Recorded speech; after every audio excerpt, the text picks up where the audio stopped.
Hi everyone, welcome to the Mental Brew podcast, Conversations in High Performance. So today we have Eric Molloy on episode number 5. How are you, Eric? Good, thanks, Dennis. Thanks for having me. Oh, come here. Thanks for coming on. Thanks for coming on. I suppose, as I say at the start of every podcast, we start off the same way. So, Eric, why do you do what you do? Um, Very good question. So I'll probably give a little bit of a background. Absolutely. I would have loved sport growing up. So obviously, didn't know what I wanted to do after college. So I just picked a sports degree and then did sports science, which helps you train kids to Olympians. So I thought if I do this, I'll be well able then to train myself because that's what I wanted to do was play sport. Mm. Probably the one thing that kind of gave me meaning, give me a purpose, give me a name. So I was like, I'm just going to pursue this and see how good I could be or where I could get at it. Mm. Played lots of different sports and landed around playing soccer more than anything because I think you could have more of a career out of it and you could actually do what you love and get paid for it.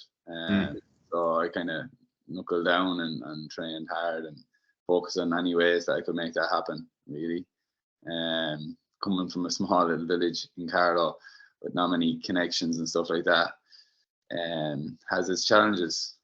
Yeah. So I just had to try to figure out ways where I could, play soccer as a career, as I think a lot of young kids dream of doing. So Yeah. I'm lucky to have done that. So, yeah, I suppose why I do it is because it's what I really enjoyed. It's what I did for the time passed, and you wouldn't even know what time it went by. Yeah. So that's probably why I did it. I enjoyed it. I loved it doing sports so much. Yeah. And obviously, we met at, because you were kind of working with the GA as kind of a training officer at the moment. We met at the Leinster GA CPD day that I was running, and we got chatting. And we got chatting at the end of it. I remember you said something to me, and it was just like, a light bulb went off me going, I have to delve into this more. But I remember you were saying you're kind of looking at your career even down the line, maybe transitioning to other things. And you're a free agent at the moment in terms of the soccer, isn't that correct? Yeah, no, I am free agent. Yeah. And I remember you said you were like, you're kind of getting to an age now and you're kind of going to go on, yeah, I could go play soccer. He says, but like, I need something stable where, I can maybe have to go get a mortgage or pay off a mortgage or, being able to, I suppose, have, your set income over, a longer set of time of maybe what a soccer player is. And can I just bring it back to, I suppose, when you, like, I have it written down here, but when you sign with a club, you can make it a year contract or maybe a 2-year contract, or whatever it work out. And I suppose while you're signing, you're thinking, yeah, great, 2 years. But I suppose 2 years goes fairly quick. Like, is there a level of uncertainty even within a 2-year contract? You're kind of going, shit, what am I going to be doing in 5? Oh yeah, 100%. There's the uncertainty of managers coming in and out, how they change quickly. So therefore, you think you're happy 1 minute and you're playing, and a new manager can come in and totally bring totally new players, and you're not playing. You could have a 2-year contract or a year, and you're going to be sitting there for 6 months not playing games. And you're like, the reason I wanted to do this sport is to play and be Yeah. involved in games and have good moments and stuff. And you're sitting on the bench, it can be quite difficult and challenging.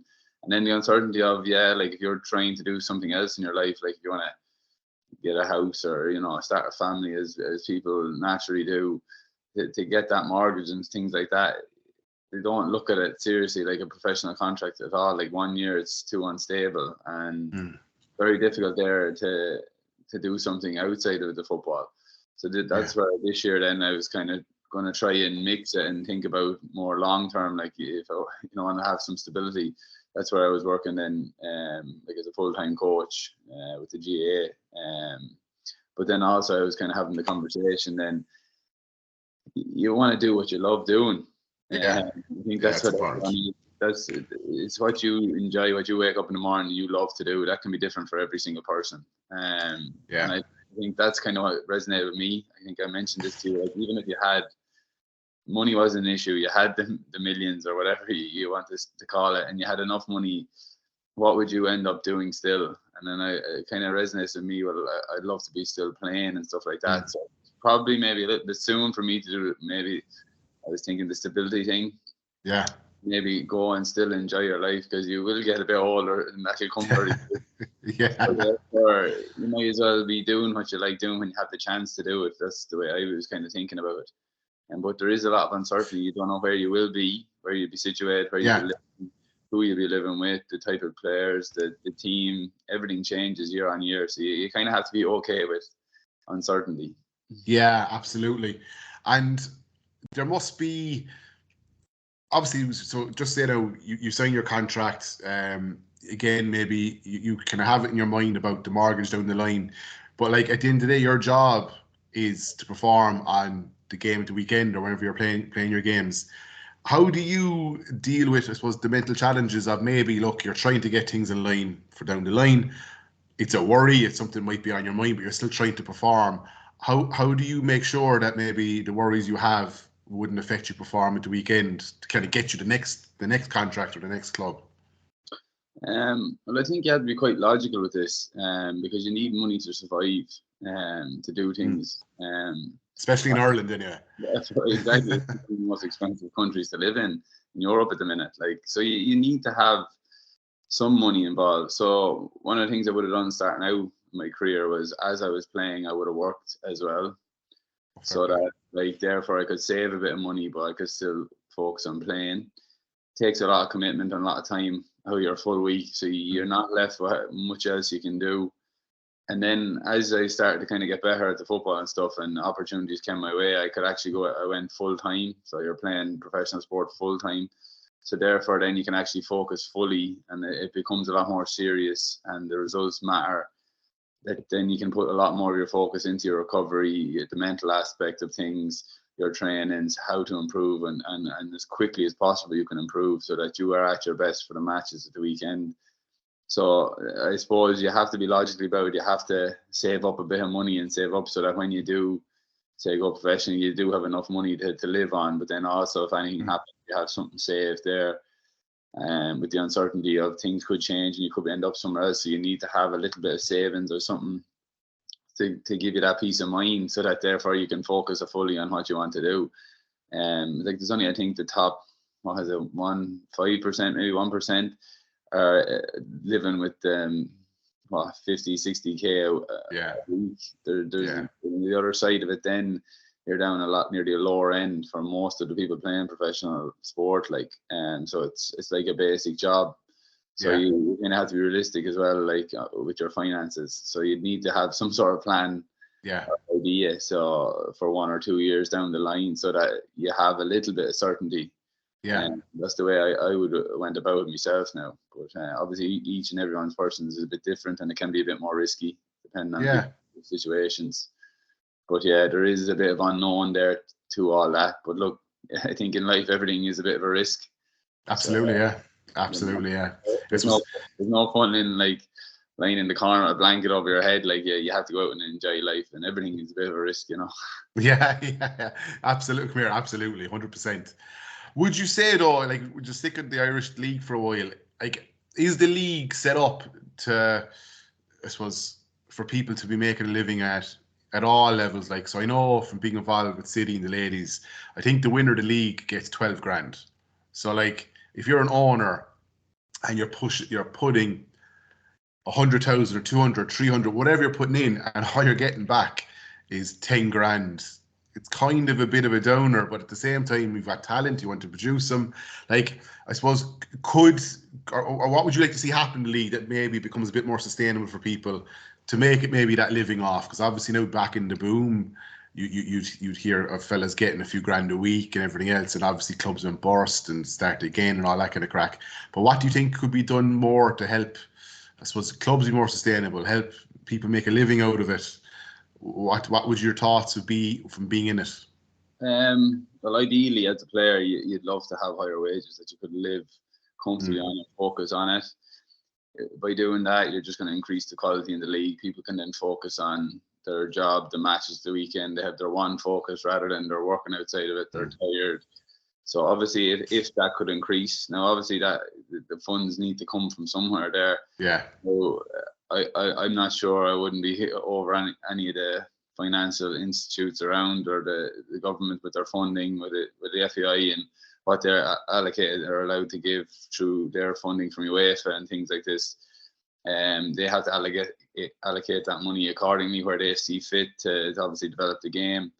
But yes, you have to look at owners as well. There's other ways of making money, not just through the rewards of winning. And there's obviously your sponsorships and like different events you can run, and obviously the buying and selling of players is another huge one that the money can be made. So it kind of depends what way a club is run and what way the leadership is within an organization to set things up so that can allow to happen. Yeah. I'm not saying it's an easy job or anything like that, but it would require a lot of planning, financial planning, and a lot of rules to be adhered by to allow something like this to occur. Then obviously like your recruitment and the development, like coaches is a big one. You have to have good coaches to develop good players. Like the money has to be there for coaches first to develop good players, to therefore warrant being a professional, for example. Yeah. Aside from that, like I think it comes down to the individual. Like if you really want something, you have to be willing to like, you know, figure out ways to get better, figure out ways to improve. It's ultimately your responsibility to be injury free, to be at your strongest, to be flexible, to be fast. So you have to put a lot of onus on yourself, I believe, if you want to get to that level or that level of performance that would precedent that level of pay, in my view. There's a lot of questions that's unanswered there. Yeah. Well, yeah, I suppose it's just great to get an insight, because I remember it was a week or two ago, Damien Duff came out and basically kind of criticised the FAI for what they're doing with the league, you know, in terms of the resources put behind it, maybe how they're, you know, I suppose how they're promoting it essentially. So it was kind of interesting to get your thoughts on that. And at the moment, I suppose you're still maybe looking to play, or maybe explore opportunities that may arise. Are you currently kind of training away yourself so that when that time comes, good to go straight away? Yeah, 100%. I constantly keep training myself the whole time. And through the sports science background, I know kind of how to train methodically so that I'm improving each week. So fitness and speed and strength and all that wouldn't be an issue. Yeah. Probably like connections is a huge part. Like if people know you and know your ability, that's a huge thing within you know, any career.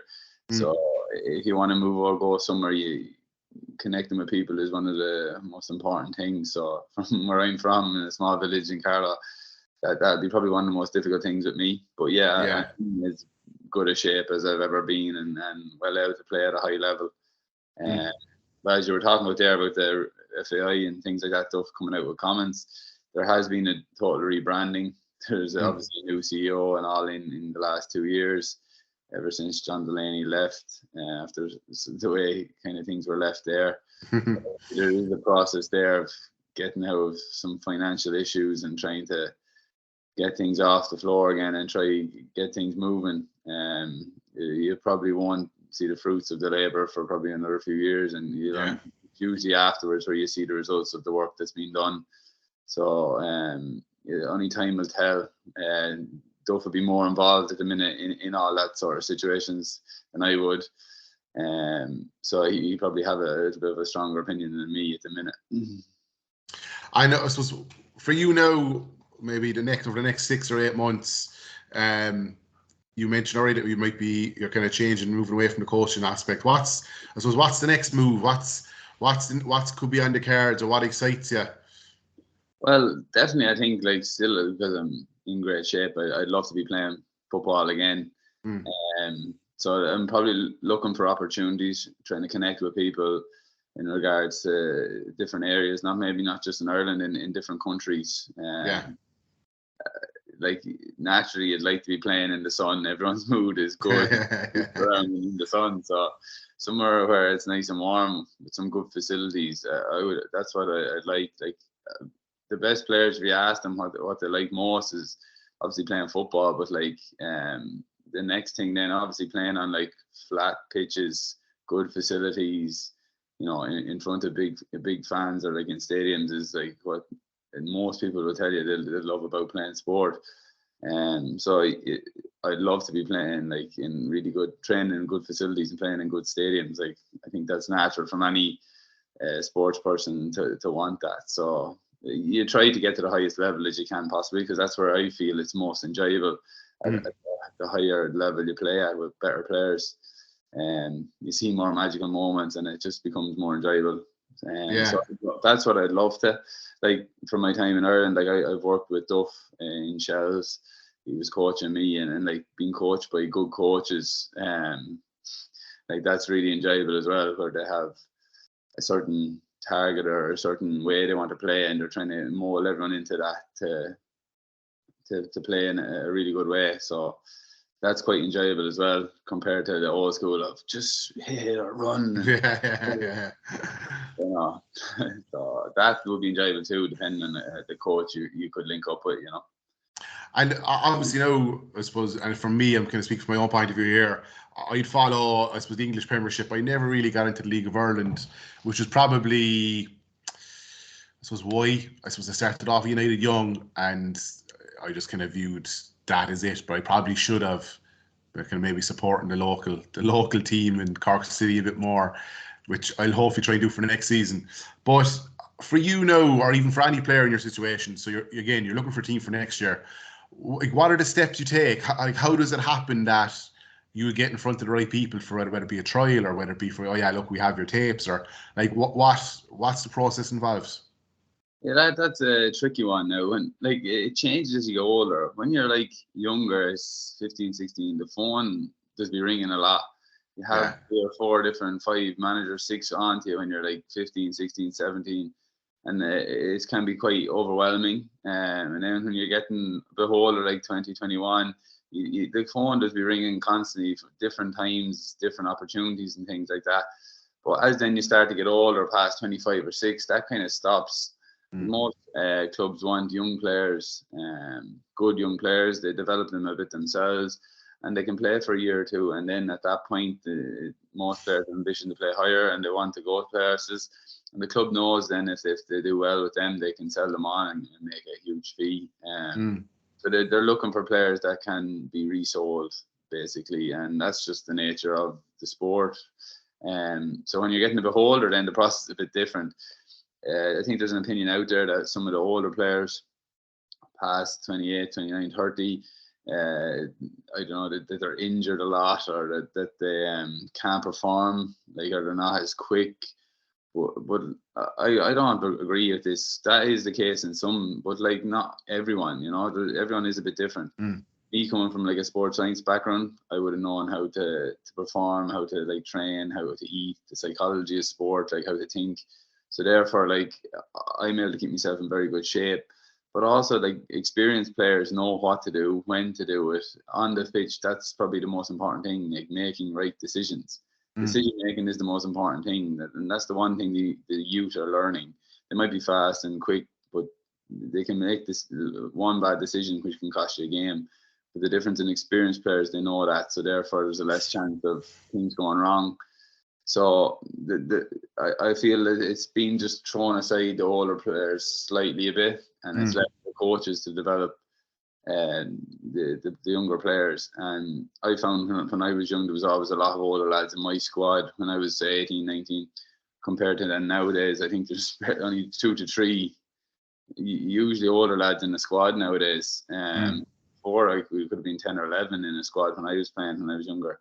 And the thing you learn off them is invaluable. You learn like how to act, how to behave as a professional and things like that, as well as what they're doing. You see it, and most people don't learn through like coaching and just words. They can learn from seeing others doing it. So in my situation, the process would be at 30 now. I'd say I'd have a lot to help and develop younger players, basically because I've coached a lot myself, and then play at a very high level and have played at a very high level.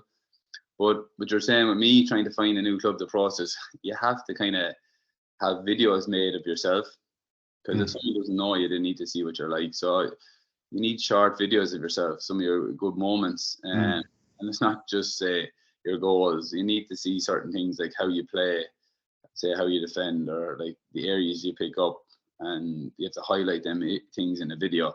So you need to be able to show that, but then also you need to have a little bit of a CV of yourself. So of where you played, what clubs you played at, the level you played at, maybe a little summary and kind of like a CV. And then also the transfer market that's online that highlights all your matches and cards most of it. Sometimes it's not fully accurate. You can click into any player that's played and you can see what they've done and the matches they've played. But sometimes not all the matches are recorded on that, so it can be a little bit. Well, it gives a fairly accurate roundup of your career as well. So they're kind of the three things you have to do: contact agents, and then with them materials that you've made up yourself, send them on to an agent, and the agent then would have connections in clubs, and then they can put your best foot forward. It's something very hard talking about yourself. You probably need someone else to talk for you or on your behalf. That must be really hard though, to be kind of sitting at home waiting for a phone call for hopefully the career to kind of, for I suppose not even the career, the dream to kickstart again. That must be fairly hard mentally. Yeah, it can be for a lot of players if you're sitting there and you're just not doing much and you're waiting for a call. That can be challenging. However, I wouldn't see it like that myself. I would see it like that's an opportunity now, if I'm not training at a club, to do the work that I need to do to get my body into an even better shape. So I would have obviously a training schedule and a plan that I would follow regularly every week. It's allowing me to improve, basically like as if I was in a professional environment. Because look, if you're not prepared when the opportunity comes, you won't get that opportunity. So it's better to be prepared. So when it does come, you will be ready to go, as you said. So I suppose in that situation, it's how you see it. You could sit back and do nothing. It could be quite difficult, but I was never that kind of person. I always want to be on the front foot. So if that never did come up, like I'm hitting the ground running with as fit and as fast, no injuries, and I can just slot straight in and do a high level of training, no problem. So that comes down to your own preparation, but you need to know how to prepare as well. That's why I'd be thinking the sports science degree, I can't say it enough, it has stood to me playing sport. I don't need to rely on anyone else because of the knowledge that I've learned from the degree.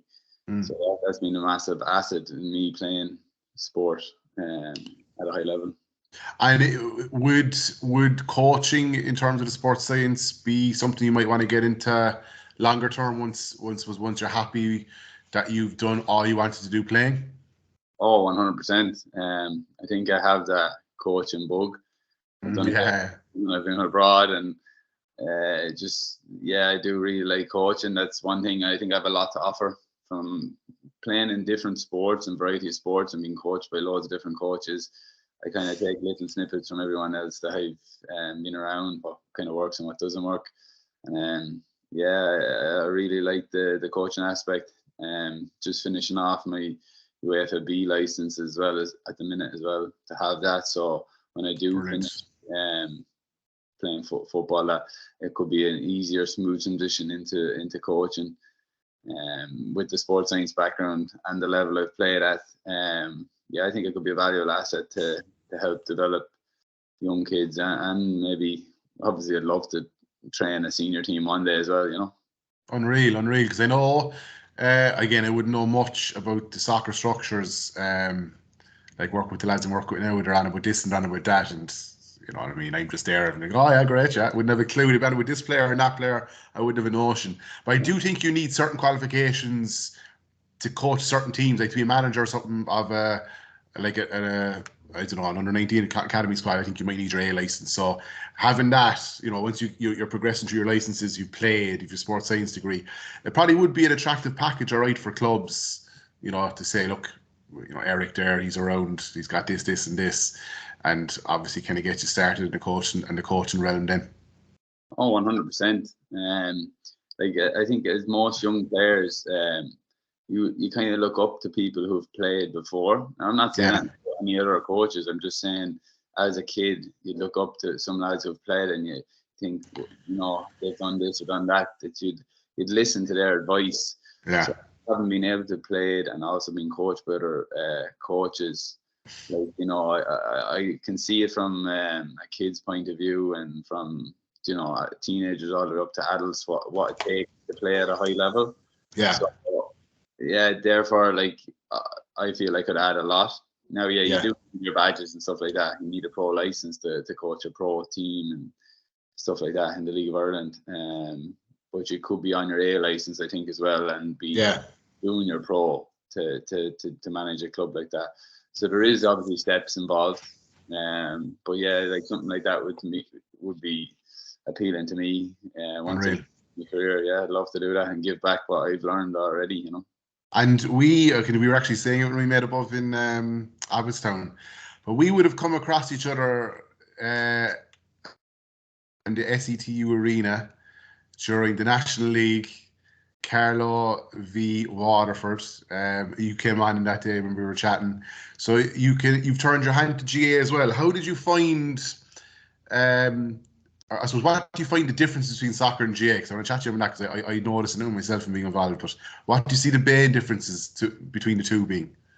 Well, I think the first thing, the elephant in the room, I have to address here. Like, some people think, oh, because you play soccer, you're 100% soccer, and you play GA, like, oh, you're 100% GA, and it's nearly seen as a very negative thing if you play one and then you know you go play the other. It's nearly like you're a traitor or something like this, and I don't like that. I feel like it should be something that should be admired, like someone that can turn their hand to, say, Gaelic and soccer, or like even like tennis and golf, or turn their hand to a few things. It should be something that should be admired and looked up to, like, you know, like someone being able to transfer skills and that sort of thing. And I see it as, from just listening to other people, it's kind of like it's a negative thing, like, you know. But yeah, we did meet that day. I actually was playing Gaelic football for Carlow, and we ended up playing Waterford down in Set 2. It's another old venue for me, because that's where I used to play for Waterford FC. I'd be every day down there when I was full time playing professionally with Waterford, so I know it quite well. The differences between the two, I think training on both develop you physically so well. So the training in soccer will be more faster, sharper bursts. Yeah. And then when you're turning over to Gaelic, it's a more an anaerobic. There's longer runs. There's more consistent running, which can feel quite tough. But if you're doing the sharp, short sprints and you're doing them for long enough, that's very tough too. Different type of toughness, and it's a different type of feeling. I find with soccer, it's quite sharp mentally. You have to make decisions really, really quick. Like, the ball comes into you, it has to be hit your foot and gone within less than a second. So you have to calculate a lot more information in a short period of time to do something accurately and well in soccer. But in GA, you get to use your hands. You can catch a ball and you don't have to assess as much information, because you don't have to release it just as quick. So therefore, you have a little bit more time to think about what you're doing. But because it takes the extra time, it can become more physical. So therefore, someone can come in and tackle you. You can still probably get out of that tackle, but it might be a little bit more of an effort. But it doesn't require you to think as quickly at time. But it is probably more physical taxing then. Like, there's the differences are, in my view, if I was looking at it from playing as a player, I'd be like, I need to be strong in certain areas if I want to play soccer and not get injured. And if I was going to play Gaelic, I actually have to be stronger in other areas so that I don't get injured in Gaelic. For example, if I didn't do any upper body work or something like that in Gaelic, I'd have a higher chance of getting an injury there, upper body, because you're using hands in contact there. While in soccer, like, you'd have a more chance of maybe like your ankle or something like that. So I'd need to do a different training plan or program to keep strong, depending on what sport I was playing. Yeah. So I have to be aware of this as well. There is differences and there is different demands in each sport. So I have to be then, as a player, I had to be strong enough to deal with these demands. And they are different. They are two different sports, so obviously they require two different demands. But to me, like, you're playing a ball and you're out there with a team, and I think that to me is what I enjoy most, when you have a group of lads that are together You're Yeah. going to be there to perform a certain thing or perform a certain way as a group. That's the thing I don't think you really get back Yeah. after playing, other than Yeah. maybe if you go into coaching or something like this.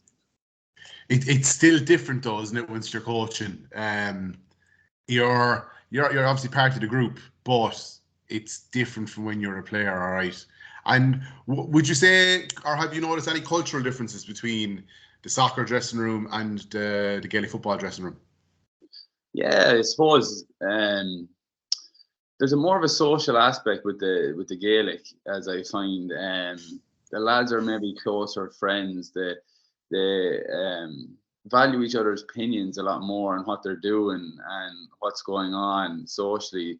It's nearly like it's a little bit tighter. Well, I Yeah. find when you go into a soccer dressing room, the lads, they're still able to have fun and great banter and all that sort of stuff, but they mightn't be as close friends as in knowing what you're doing outside and your more personal life, and they might know that sort of things. They know a certain amount, but then also with the change of managers and clubs and things, a lot of players are there for a year and gone for a year, so you're in a new dressing room. So that social aspect of really caring what other people think too much, and you kind of do more your own thing in that kind of dressing room. Well, I feel in a GA dressing room, lads have been around each other for a long time. There's not that turnover of and you get the Gaelic dressing room. So I kind of, as I was nearly coming into a Gaelic dressing room, I was nearly like a little bit like an outsider because I wouldn't have been around the lads as much as they would have been around each other.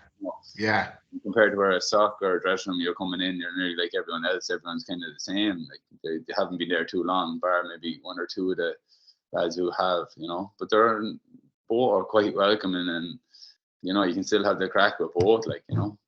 It's got some of the stuff you said, because I'm in the middle of doing my interviews for my thesis, so I'm doing it on team cohesion, and I'm looking at so it's how Gaelic footballers, male and female, interpret and interact with team cohesion. So some of the stuff you said there is with the GA is definitely what I'm getting back from I suppose my interviews, but like, is that lack of cohesion so in a soccer dressing room in that example you've given? Would that be? Do you think could that hamper results? Do you think, based off your own experience? Oh, 100%. Like, no doubt. Like, it stems from the top. Like, it's the leadership. So like the person in charge has to be like the leader and set like a culture and the way we interact, how we interact, sets the mission or the goal, and tries to create that everyone is involved in that, so that they're all a part of that goal, and it gives each one of them meaning, like towards it. I think that's really important in the team cohesion, and everyone's in on the same thing that we're trying to do. It will affect results, because if there's a bit of a conflict, or if there is, lads aren't treating each other and they're treating someone else differently, and it's not like a team, it's not like a family, you'll end up starting to lads gearing towards certain lads, friends become friends, the gaps start to become, next minute then when you're out on the pitch and the pass is on, the better option is on to give it to someone that could have a higher chance of scoring, for example. They'll just take that themselves for their own glory, and it might be best for the team. They might miss, for example, and they could have given it to someone else that could have scored. So that will, in my, not directly but indirectly, affect performance, from what I've seen.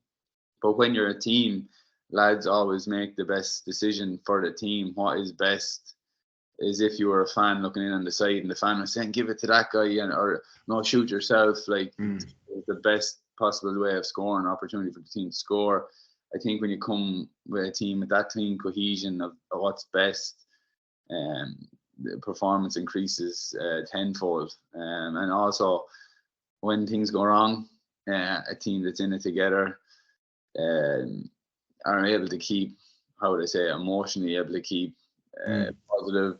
They're able to keep together. They're able to regroup quicker. Things don't fester, don't linger on. It doesn't become bigger issues when you're like a team like are cohesive and together on what they're trying to do. So I believe it definitely affects performance massively. And like, put it this way, going out into a game, I found was players that were very laid back and couldn't care less. And if you couldn't care less because other lads aren't caring less, and that's the environment you come in, do you think you're going to be at your best performance? Probably not. And the other side of it, if you're one's laid back, the other side is aggressive or angry. If you're angry at someone, or you had a fight or something, and you're going out onto the field wound up too angry, you could end up getting cards and red cards, and that's probably not going to benefit the team either, with challenges and stuff. So I think there's a balance in between that, where it's like too laid back, you can't be too aggressive. It needs to be somewhere in the middle. So for example, as you as a player have to identify that. A good coach would obviously, if lad's too laid back, maybe need to do something different to get him more aggressive or more wound up. And then a lad who's too aggressive, the coach may have to calm him down and relax him. So now that their performance is going to be, they're going to be on point and focused on what they're trying to do. So it comes down to the group and the culture, but I think that's very important. But that stems, I think, from the leader and the leadership. Geez, Eric, I might get you to do this thesis for me. That was brilliant. That was some great insights there. And would you have worked with many sports psychologists to know across the teams, we say even in Ireland or abroad? Like, is that something that has reached the level, I suppose, the top level of League of Ireland? Is it something all the clubs do? Is there only some of the stuff clubs do? Yeah, some clubs do definitely do it. Yeah, they bring in performance coaches. I've seen this a lot recently, actually. Like rugby coaches going in with Sligo and like Donald O'Callaghan, I think he was at Waterford, maybe. Waterford, yeah. And like, this is the psychology part of it. I think they're bringing in from different sports to give them an insight mentally into how maybe you should be thinking and what's going on. Now in the League of Ireland, it depends on the manager if he has the funds and the budget to bring in someone, like a sports psychologist. We did have one when I was playing with Longford Town last season there, and he was great. Ian, he was super, like with the mentally side of things. He would bring people aside, talk with them in detail about what was going on, what was difficult, what was challenging. Okay, understood what was going on, and gave people solutions, gave them like basically realistic things that could be changed to benefit them. And he was basically saying that you don't have to do massive changes. It was like, if you just do this little thing, it's only 1%. It's so small. And if you do this 1% thing and this 1% thing, like the minute now you've gone from your performance being, say, here to all these 1% add up over a year to next year, you're like 25% like improved. Because you're after changing the habit, and now you're doing it for a longer period of time, you'll see your performance go up based on different things. So he kind of had a great way about talking through this to the players. But then also, if he noticed something that was kind of happening in a few players, he used to do, say, a presentation with the group. And hopefully I'm not giving too much insights away now. I hope you don't mind that. Oh, this is nuggets. Keep it coming. All the listeners will love this. Yeah, so he used to do a presentation on the topic that he noticed. So if there was an issue around a few, and then he'd write up a presentation and explain this in detail. And we do that maybe 20 minutes before training, and then we're out on the field. It allows us to think differently, because a lot of the time we have second jobs and things like that in the League of Ireland. So therefore, when you're coming out of that mentally, you're kind of all over the place. So to have that level of focus now to switch off, and we're focusing on something completely different.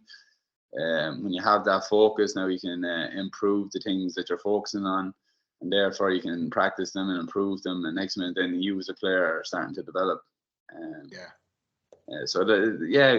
Only certain clubs bring them in.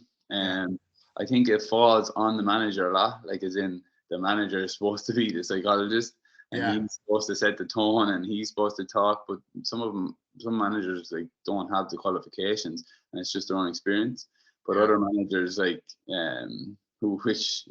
another one I would have coached me is Shane Keegan, and he's obviously working in the GA now as well, and he's old manager. They're actually third in the first division, which are in the playoff spots. He would have been very good when I worked with him to bring in people that he thought were very expert in their field, and got them to deliver certain things. So he was very resourceful in the people that he was around him. to bring in and give us expertise, which was brilliant because it helped all of us to improve, you know. And we did, as part of the presentation I did with G, it was obviously on emotional intelligence and building relationships. So we actually the group did an emotional intelligence assessment. And I remember getting your scores. Yours was quite high. Was that something, I suppose, in terms of emotional intelligence, like things like self-awareness, emotional control, like just managing how you feel, right? Is that something you would have developed over time? Like, would you have, for talk's sake, you play with Club X, and the manager sits you down and just says, this is an issue, this is an issue, this is an issue, and was it something then that, and obviously that's just an example, I'm going to use that as an example, but like when you hear that information, then you can react kind of two ways. You can kind of go at him, or you can kind of self-reflect and go, okay, and come back in 6 months' time and go, geez, come here, all that stuff was worked on, brilliant, spot on, happy days. Like, so what I'm saying is, would you have done emotional intelligence awareness when you were playing, or where did your awareness come? And I suppose in terms of dealing with people, that kind of personal element that you have. First of all, I'd love if the manager did that. What you were saying, here's X, Y, and Z and work on it. Yeah. Usually that's not the case. There's a lot of other politics involved in sports. Certain people have to play for certain reasons, and it cannot be even based on their ability. Okay.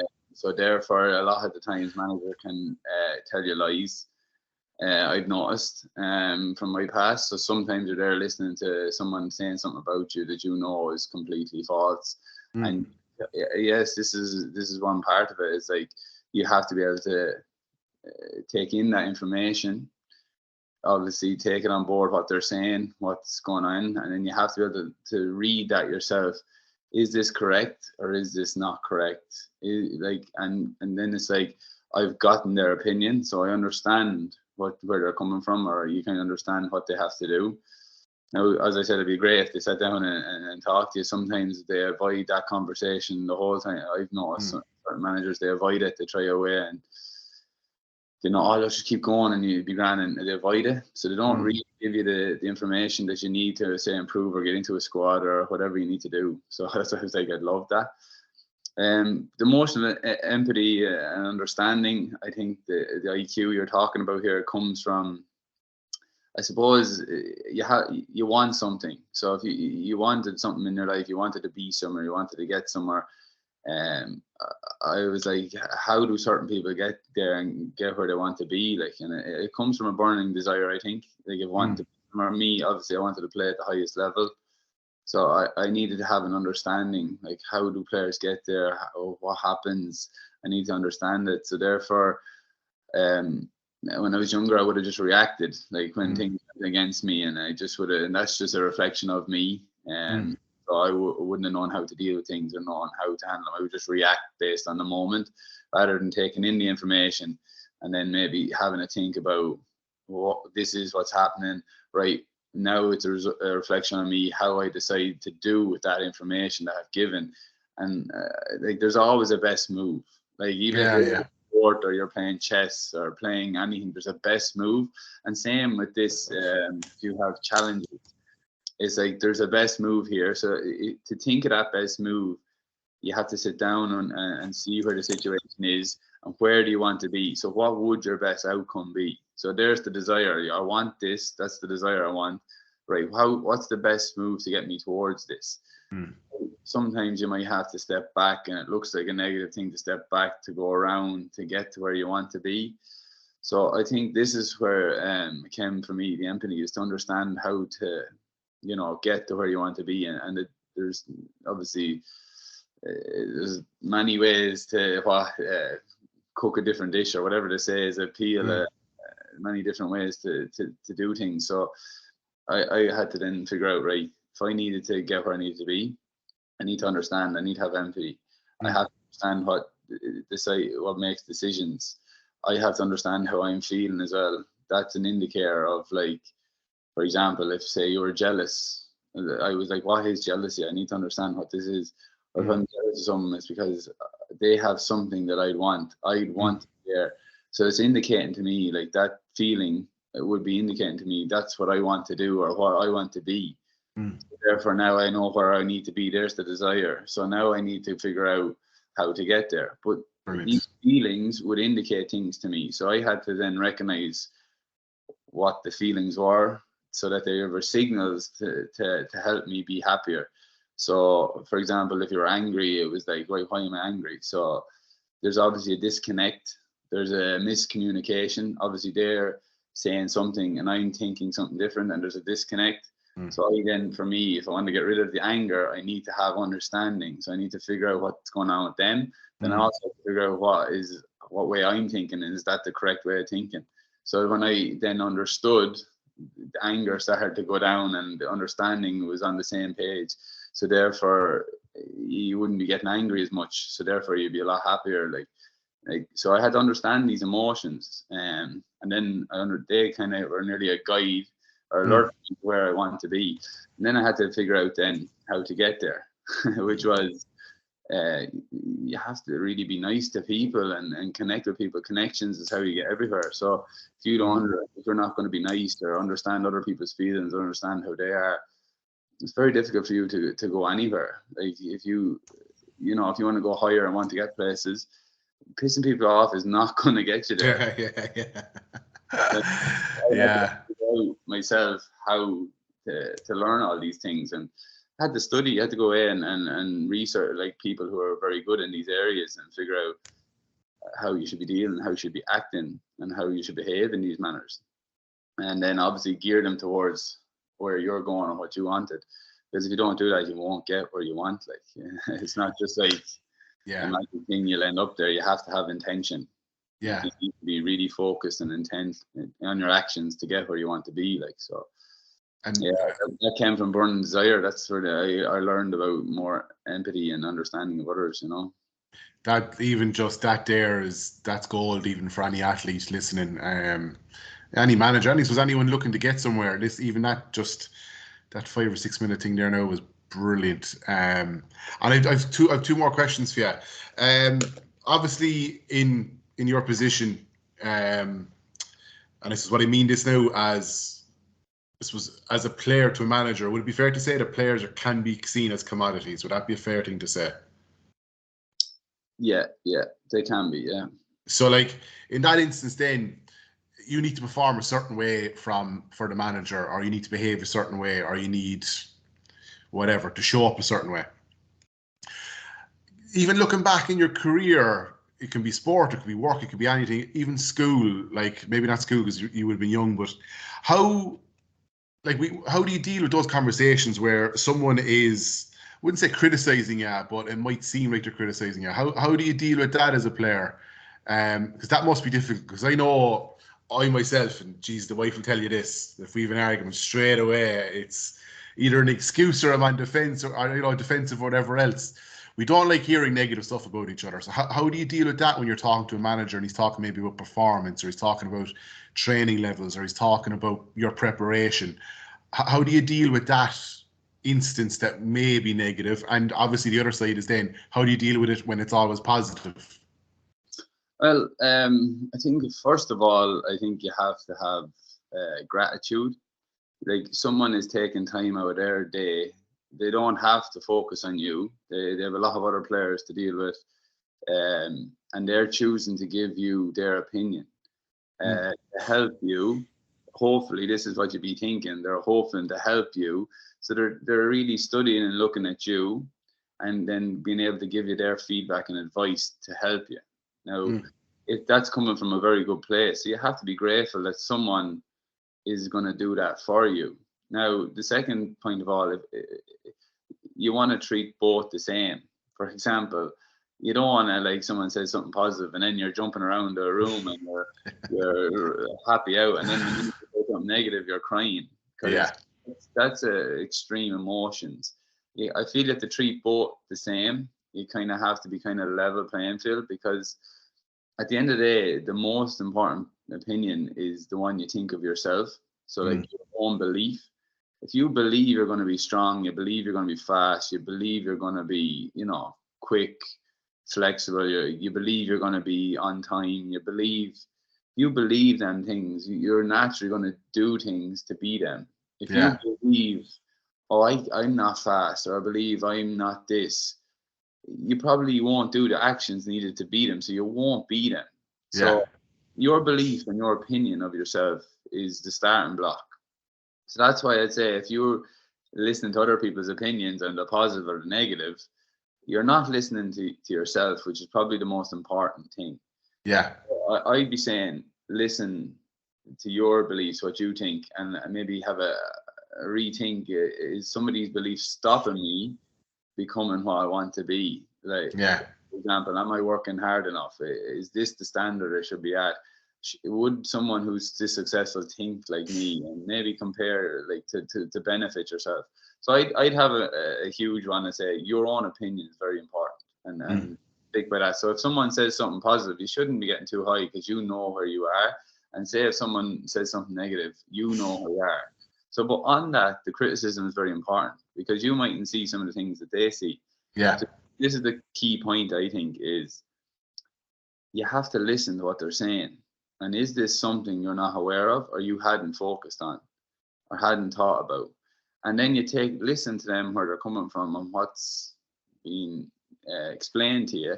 And then this is the key point. You have to know if this is good or bad. So once you've got the information, you then have to decide. So if they've given you something negative, for example, you have to be grateful first they've given it to you, Yeah. and then you have to assess it yourself. You have to listen, to take it all on, but then now you have to assess, is this true? To what degree is it true? It might be 30% true and the rest might be not good, but you can still work with that 30% there that they've given you, and put in, or work in your daily routine, or in the way you think. You could actually put that in whenever you're doing something, and think about that again.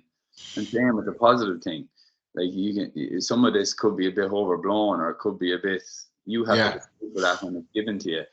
And then I find, keep that in your own opinion yourself. That's just my opinion on this. I think you can't get too high or too sad. I think you need to have an opinion of yourself, and then when someone gives you that, I feel, be grateful for them giving their opinion, and take what's needed from it, That's because brilliant. it's their opinion at the end of the day. It's not all fact, and and there should be brilliant stuff in it too. So I'd say that's where it comes in, the deciphering and weighing up what's good and what's not, That's And, and, brilliant. and usually the thing people don't realize is the person giving you this could have a different goal in mind for you. So the advice they're giving you is absolutely valid for the goal they think of you. But if Mm. you have a different goal, I still wouldn't knock their advice, like, as in, they're still helping you to get what they thought your goal is. Yeah. But you might have a different goal, which might need a different set of opinions or different criticism. So you should always be grateful, I find, if someone's giving you some sort of advice or criticism on your point, because you never know what you could learn in that as well. Like, but also be aware they mightn't understand exactly where you're going to. So you wouldn't want to be getting too worked up or sad or anything either, Yeah. Yeah. No, that's a brilliant insight. And I suppose we're just coming to the last question now. I suppose, what are your maybe top 3 or top 4 tips for maybe a player starting off in their career? Maybe they're in an academy, maybe they're a young player starting off in their team, whether it be JNO or soccer or rugby or whatever it may be. What would the 3 or 4 tips you give them to be high performers? Well, the first thing is, I think it comes down to yourself. You have to set a goal of what you want. What is it that you want? Do you want to be a professional rugby player? Do you want to be a professional soccer player? Do you want to be at the top level in GA? You have to set that goal. That is the first thing. You have to go, I am going to be the best. I want to be the best. I want to be playing at this level. And you kind of have to, sports psychologists say I think you have to visualize. Yeah. You have to feel where you want to be. You have to set that want or that goal of what you want. So as a young player, I would say the first thing is decide what you want. That Mm. is the first key point. The second key point that I'd say for any young player is it's your responsibility.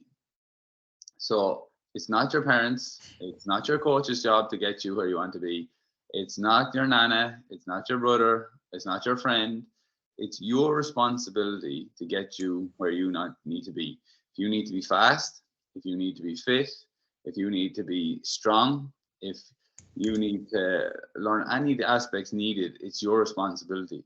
Now, your coach can help you, your nutritionist can help you eat, tell you the food you want. Your mom and dad can help you get to places, they can help open up doors and things. Your sister and brother can give you advice and help. But ultimately, at the end of the day, I'd say to any young kid, it's your responsibility to get you where you need to be. And if you know where you want to be and you know it's your responsibility, now you need to start figuring out, well, what's the quickest way or the best way to get there?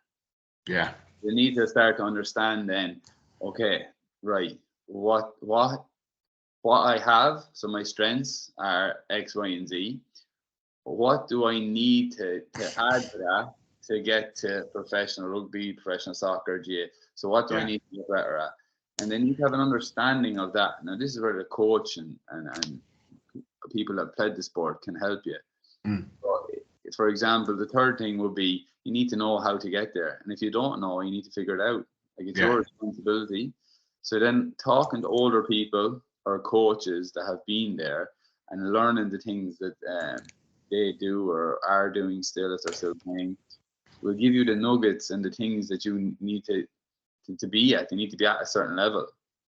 So therefore, then, if you know what you need to be or what you need to do, now you know, I need to practice, I need to train. So then obviously the fourth thing then would be you need to have that training plan where you know what you're training in the gym, you know what you're training on the pitch, you know what way you should be eating before and after training, you know your sleep every night, you know, like, how you should be thinking, what you should be focusing on.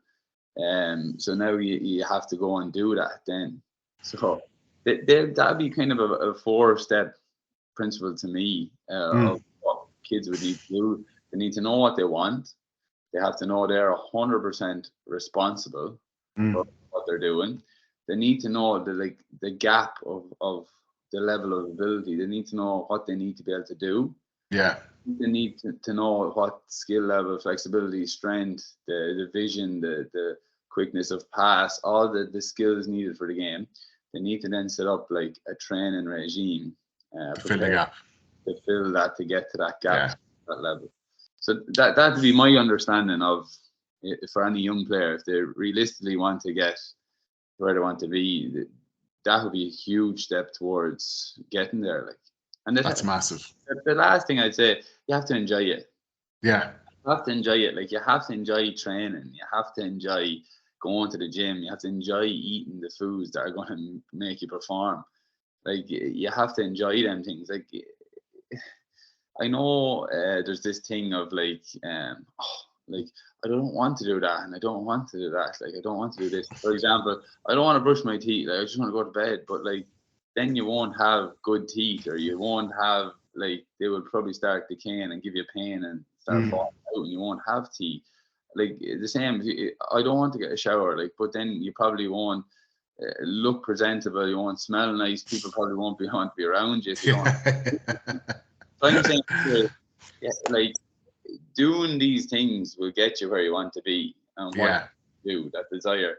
So you have to kind of have, I don't know, like, enjoyment in what you're doing, and say, I'm doing this because of this reason. It might be tough and you might want to do it, but you have to still enjoy doing what you're doing to sustain that for what the athletes do 3, 4, 10 years. Some players do for 20 years. You have to enjoy what you're doing to sustain that and be at the top. Like, so that's what I'd say. That was brilliant, and look, that's a great way to finish up. I suppose, Eric, I just want to thank you for coming on. I want to thank you for your time. This is you're going to be huge. I've notes taken in for myself. I'll go back and I listen to it. I'll get more notes from it. But look, whether you're an athlete, I link everything back to business. Whether you're a businessman, business person, you can get nuggets from this. Eric, I wish you all the best with the next step in a career. You never know, we might see you in a Cork City jersey. You never know. But I wish you all the best. We'll stay in touch, and we'll definitely have you on again. Brilliant, Dennis. Thanks a million. I'm very appreciative of you having me on and being able to express some of my opinions. So thanks very much. No bother at all.